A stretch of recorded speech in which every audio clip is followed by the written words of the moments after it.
We've been spending some time in Kenya, trying to keep up with 2 rifles. Go on, Dad. They've been learning to fight from civilian vehicles and executing dawn raids. The RAF have been helping us get around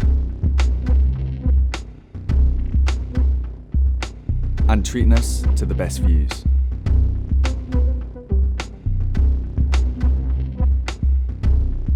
But in part 2, we take a look at the darker side of things.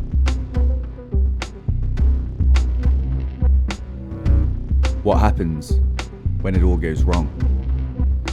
Risk of capture is something that is relevant. It has happened in the past number of years, and however unfortunate it would be if someone was captured, there's a reason why it's a mandatory objective. Where's that fucking hammer? This is a survive, evade, resist and escape training package, and some viewers may find the following scenes distressing.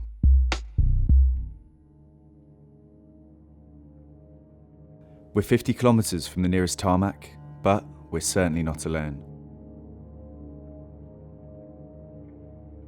The view from above indicates it's not just riflemen making tracks in the bush. SERE is one of those things that we do as a mandatory objective every year. You have to do your tests on it, and having the opportunity to come to this environment and not just sit and watch a video in a classroom and talk it through has been amazing. So the riflemen have been deploying into a camp, getting given a scenario, and then they've been attacked throughout the night, and as they've extracted to a position, they've then been captured. And then they have to go through all the training that normally we do in the UK, and perhaps it's a little bit more relevant when you've actually got somebody, grabbing you, putting you on a vehicle and taking you to a location where you have to practice those scenarios.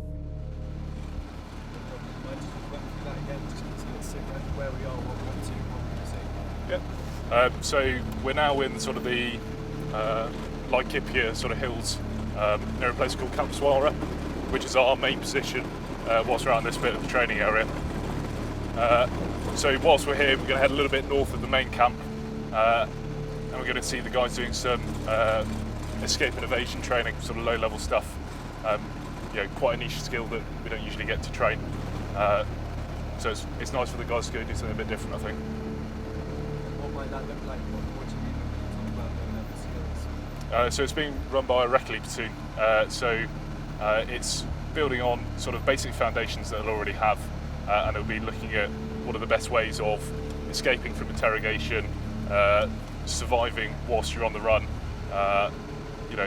If you are getting interrogated, how do you resist? What sort of questions, what sort of answers should you have? In the unfortunate and unlikely event that one of our blokes gets captured, or a helicopter goes down or whatever, they've got that sort of basic level where they can actually, survive and not give away too much of the way of information, I guess. We've just driven about 50k north of Nanyuki. We're here at the SERE training area now, and behind me is 2 rifles who are just about to start their SERE training. They've deployed here as part of an RSOI package, as if they've deployed forward onto the Somali border. They've been working with the KDF throughout Askari Storm, and that's where their next mission is going. So what they're doing now is learning how to kill, butcher and prepare a goat that they will eat later on today. And the reason that they're doing that is because that's how the KDF live. That's how their partnering forces live out here, so they're learning about that, but also as part of the survival aspect of SERE and living off the ground, as if they're on the ground without their rations, with nothing with them but what's around for them to survive on. So that's why they're learning how to kill and butcher a goat in the most humane way possible, which will be a new experience for a lot of the junior riflemen out here.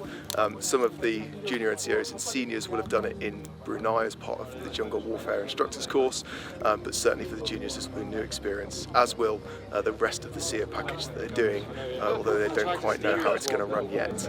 It will come to light as they go through the package. So that's not something I ever really expected to have to film, but there we have it. That was a goat getting slaughtered, which seems brutal, but it's actually quite a relevant skill. The briefing the guys had here for this exercise was they were actually deployed on the UN mission in Somalia, where the threat of capture is very much real.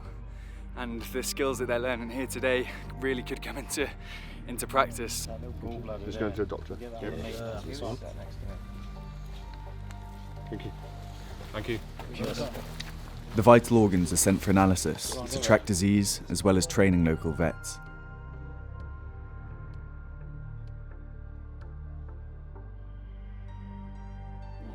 Who's the chef? I think the soldier. You're the chef? Oh, the soldiers, yeah? Yeah, soldiers. Oh, cool, man. But it'll be good, yeah? Tasty? Okay, good. Tasty. Good. Tasty, nice Will one. you taste when it's I'll, ready? if you let me taste, yeah. You will taste it. Yeah, please. Yeah. That'd be nice, thank you. Welcome. Oh, thank you very much. All right, cheers. With dinner sorted, it was time for some good old-fashioned scrapping. The riflemen undergo a grappling lesson. Its winner stays on.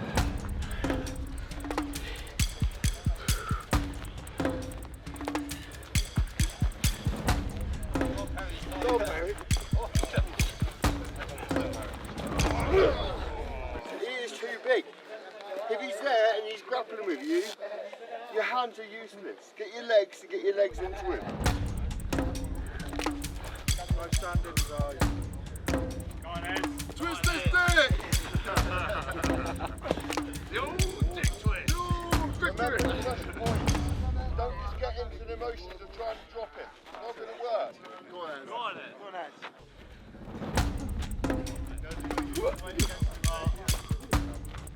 Coming towards you.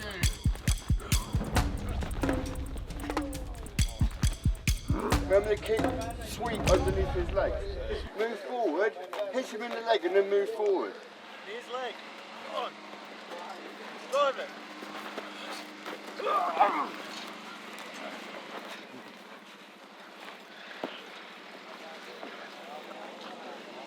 Right, that's it.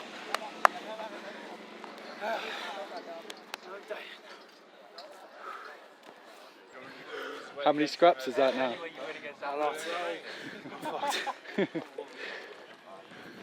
And just like that, we had our champion. Remember the techniques. I was starting at the beginning of the lesson. Next up, ground sign awareness.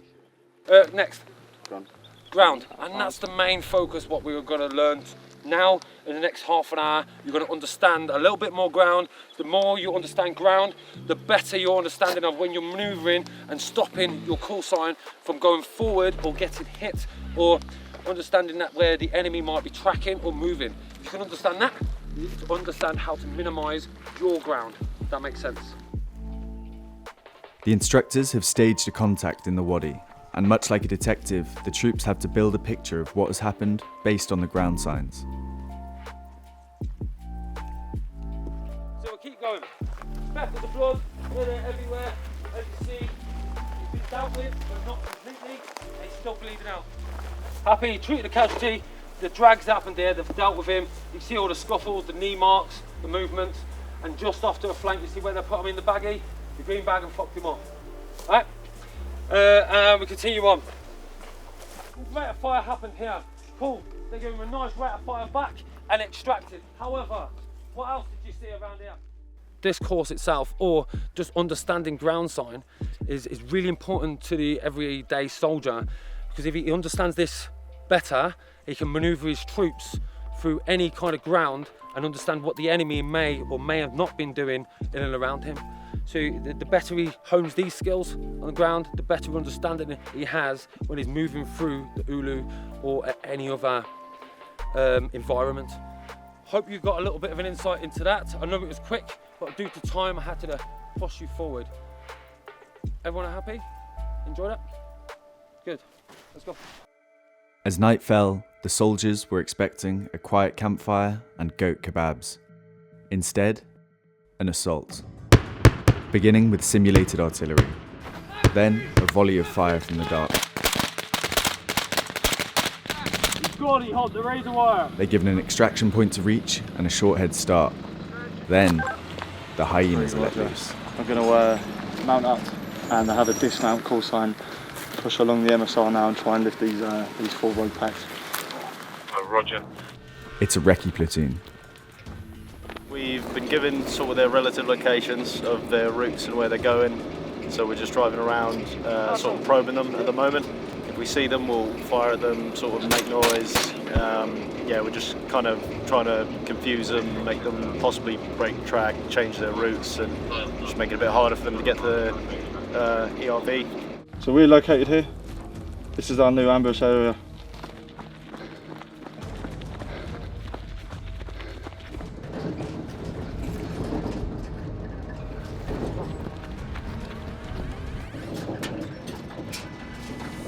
One by one, the riflemen are rounded up. Let's get them fucking moved and let's get them into camp.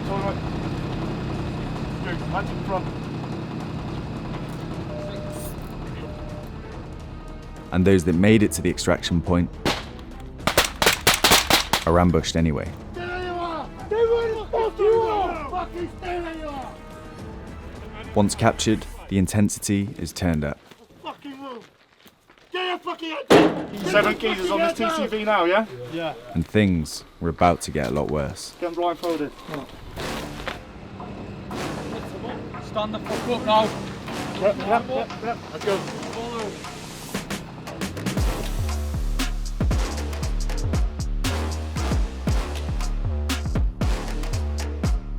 Kenyan soldiers and staff join in to inflame the atmosphere.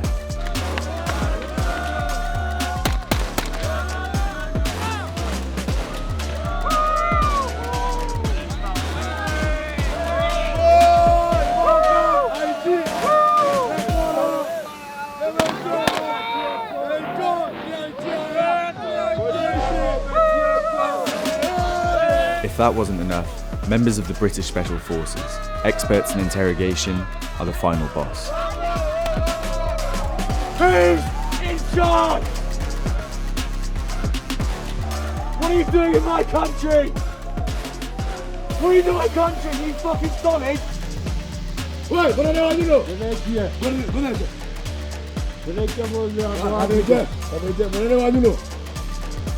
I only speak English. You pissed me off, and you know what? They're gonna suffer it, because you're a shit leader! Don't fucking look at me. Get your fucking head down. What the fuck's your problem? Don't do this! Get your fucking neck! Get on your fucking neck!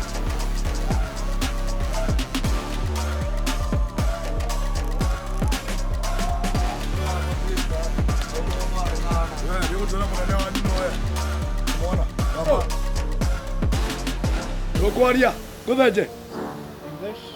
Go ahead. Well, Well, you were quiet, weren't you? Who the fuck are you? Fucking hell. I said do fucking move! Put your fucking arms down! Do as I say, otherwise you're gonna piss me off.